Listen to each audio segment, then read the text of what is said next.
Marinela Osmani është gjyqtarja e posaçme që do të shqyrtojë kërkesën e SPAK-ut për pushimin e procedimit penal ndaj gjyqtares së gjykatës së posaçme Irena Gjoka, e akuzuar për falsifikim të vulave dhe formularëve të dekriminalizimit. Kallëzimi është bërë nga Partia Demokratike duke pretenduar se Gjoka ka fshehur një dënim të dhënë ndaj saj nga një gjykatë në Janin të Greqisë në vitin 2005. Sipas dokumenteve greke, ajo ishte deklaruar fajtore për shkelje të legjislacionit për hyrjen dhe qëndrimin e të huajve në territorin grek, me dënime burg dhe gjob i konvertuar në gjob. SPAK argumenton se nuk ekzistojnë kushtet ligjore për vijimin e ndjekjes penale. Mes arsyetimeve janë procesi në Greqi është zhvilluar mungesë dhe padjeni e saj, dëshmitë e penalitetit nuk përmbajnë informacion për dënimin dhe nëse vendimi do të merrej si i vërtet, ndjekja penale është e shuar për shkak të parashkrimit. Irena Gjoka ka qenë objekti sulmeve të kryedemokratit Berisha pasi ka hetuar çështjen e privatizimit të ish-klubit Partizani që lidhet me akuza korrupsioni ndaj tij dhe dhëndrit të tij Amar Maltezi.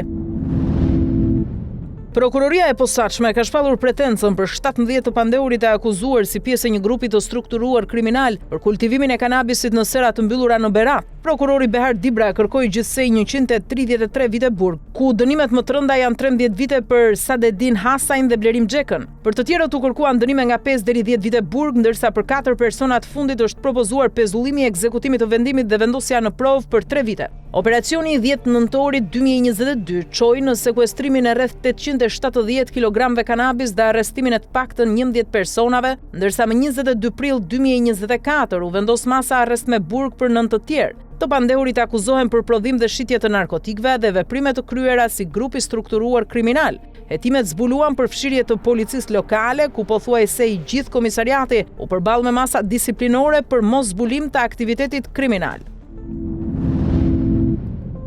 80-vjeçari Shefit Rapa, i dyshuar për vrasjen e bashkëshortes dhe më pas vetvrasjen, ngjarje e ndodhur 2 ditë më parë në Roskovec, është përcjell për në banesën e fundit nga shërbimet e bashkisë së Roskovecit, pasi familjarët kanë refuzuar të organizonin ceremoninë martore. Sipas dëshmisë së djalit të tij, Jati ishte person konfliktual dhe kishte pasur përplasje të vazhdueshme në familje. Ai nuk ndodhej në banesë në momentin e krimit dhe i gjeti prindërit pa jetë pas kthimit. Hetimet vijojnë për të zbardhur plotësisht rrethanat e kësaj ngjarje tragjike familjare. Një automjet luksoz tip Mercedes-Benz AMG G63 me vlerë rreth 250.000 euro është sekuestruar nga policia në Tiranë pasi rezultoi i vjedhur në Gjermani. Operacioni u zhvillua në kuadër të aksionit Stolen Line, që synon goditjen e trafikimit të makinave të vjedhura nga jashtë. Nga hetimet është identifikuar dhe shpallur në kërkim një 34 vjeçar, i dyshuar se e ka trafikuar mjetin në Shqipëri me qëllim shitjen. Policia po vijon punën për kapjen e tij dhe për zbardhjen e plotë të rastit, ndërsa materialet janë referuar prokurorisë së Tiranës për veprime të mëtejshme. Një person ka mbetur i plagosur paraditën e sotme në lagjen Beslidhja në Lezhë pas një konflikti që dyshohet se nisi për një vend parkimi. Gjatë përplasjes ai është goditur me sende të forta dhe ka psuar lëndime, por ndodhet jashtë rrezikut për jetën dhe po merr trajtim në spital. Policia në vendngjarje shoqëroi disa persona për t'i marrë në pyetje. 2 prej tyre janë proceduar penalisht ndërsa i plagosuri ka bërë kallëzim. Identitetet e të përfshirëve nuk janë bërë ende publike ndërsa grupi hetimor vijon punën për të sqaruar plotësisht rrethanat e ngjarjes. Rreth 30 kg kanabis janë sekuestruar në pikën kufitare të Kapshticës, ndërsa një shtetas grek është arrestuar në flagrancë gjatë tentativës për ta transportuar drejt Greqisë. Droga ishte fshehur në mënyrë të sofistikuar në një hapësirë të modifikuar në automjet për t'i shpëtuar kontrolleve kufitare. Operacioni u realizua nga policia e Korçës në bashkëpunim me policinë kufitare. Pas informacioneve operative, sipas hetimeve paraprake, lënda narkotike dyshohet se ishte siguruar në Shqipëri dhe kishte si destinacion tregun grek. Ndërkohë autoritetet vijojnë punën për të identifikuar persona të tjerë të përfshirë në këtë aktivitet kriminal.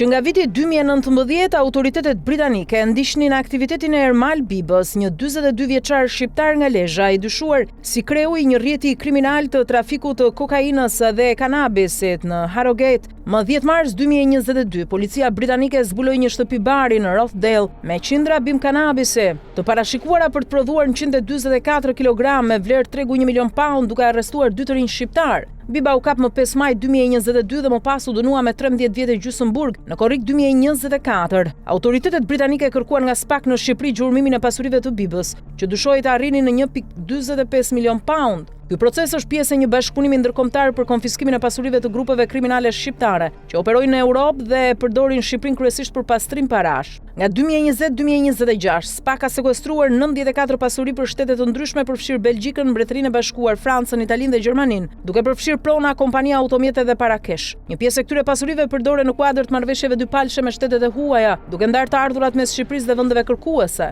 Rastet e tjera përfshin Visar Miftarin nga Kosova, i proceduar në Gjermani për kanabis dhe kokainë, ku SPA sekuestroi vilën dhe makinën luksoze në Shqipëri, si dhe grupin e Suel Çelës, ku konfiskuan prona në Itali dhe $10 milion kriptovaluta në Belgjik. Ky gjurmim transnacional i aseteve kriminale tregon një koordinim global për të goditur krimin e organizuar, duke u përqendruar në dobësimin financiar të grupeve që operojnë ndërkombëtarisht. Shqipëria ka krijuar gjithashtu zyrën e rikuperimit të aseteve për të koordinuar inteligjencën pasurore dhe sekuestrimin ndërkombëtar.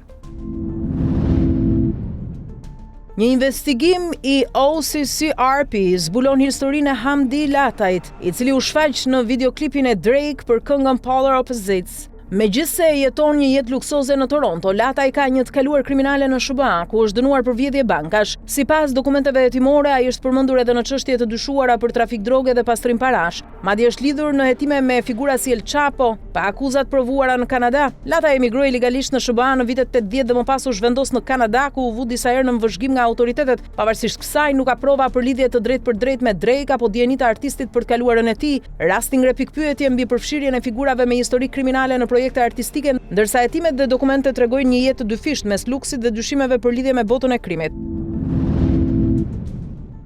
Një band shqiptarësh e përfshirë në vjedhje banesash është goditur nga policia italiane në disa zona si Bergamo, Pordenone, Venecia dhe Udine. 4 persona janë arrestuar, ndërsa autoritetet i konsiderojnë si rrezik për shkak të prirjes kriminale dhe mundësisë për përsëritje të veprave penale. Grupi dyshohet për të paktën 71 vjedhje me dëme rreth 181.000 euro, duke përdorur edhe makinat vjedhura, targat falsifikuara dhe në disa raste armë. Hetimet zbuluan lidhje me qarqe kriminale dhe përdorim të kokainës gjatë grabitjeve. Në fokus është edhe një prej të dyshuarve për të cilin pritet dëbimi pas dënimit, ndërsa policia vijon hetimet për dokumentimin e plotë të aktivitetit të bandës.